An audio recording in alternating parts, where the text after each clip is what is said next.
So one of the best drug यो plant Arjun Nepali नाम Arjun Latin नाम टर्मिनालिया अर्जुन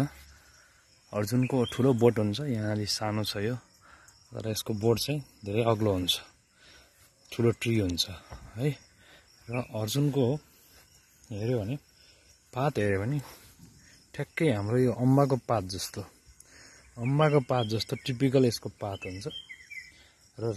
रेड कलरको भर्खरै न्यू उम्रेको पातमा रेड कलरको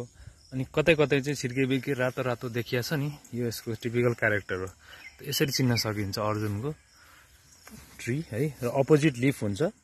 अपोजिट ल्यान्सियोलेट हल्का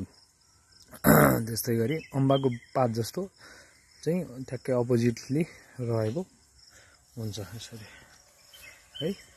यो यसको फ्रुट हेर्यो भने फ्रुटमा चाहिँ यहाँ अहिले फ्रुट छैन फ्रुट विङ सेप्ड हुन्छ विङ्ड हैन त्यो एकदम टिपिकल चिन्नलाई एकदमै सजिलो हुन्छ फ्रुट भयो भने केही गाह्रै हुँदैन चिन्नलाई फ्रुट छैन भने चाहिँ अलिकति अम्बाको पात जस्तो अपोजिट छिर्के यस्तो कलर रातो हुने बोट चाहिँ यो अर्जुनको लामो यो प्राय कपिलवस्तु अनि त्यसपछि गएर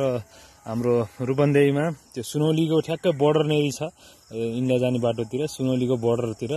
यो अर्जुनको बोटहरू मैले देखेको छु है यो अर्जुन भयो कपिलवस्तुमा यसको पार्ट चाहिँ के हो बार्क है यो बार्क अर्जुन तोक चाहिँ छाल युज हुन्छ it is best for cardiac हैन कार्डियक टोनिकको रूपमा हृदय हुन्छ dyslipidemia hypertension coronary heart disease जुनसुकै छ भने अर्जुन घृत अर्जुन चूर्ण चाहिँ हामी यसको विशिष्ट योग अर्जुन घृत अर्जुन चूर्ण चाहिँ हामी प्रयोग गर्छौं यसको छिरपाक पनि हुन्छ अर्जुनको बोटलाई चाहिँ यो ठ्याक्क बार्कलाई दुधमा हालेर खान्दियो भने एकदमै राम्रो रिजल्ट आउँछ कार्डियक डिजिजमा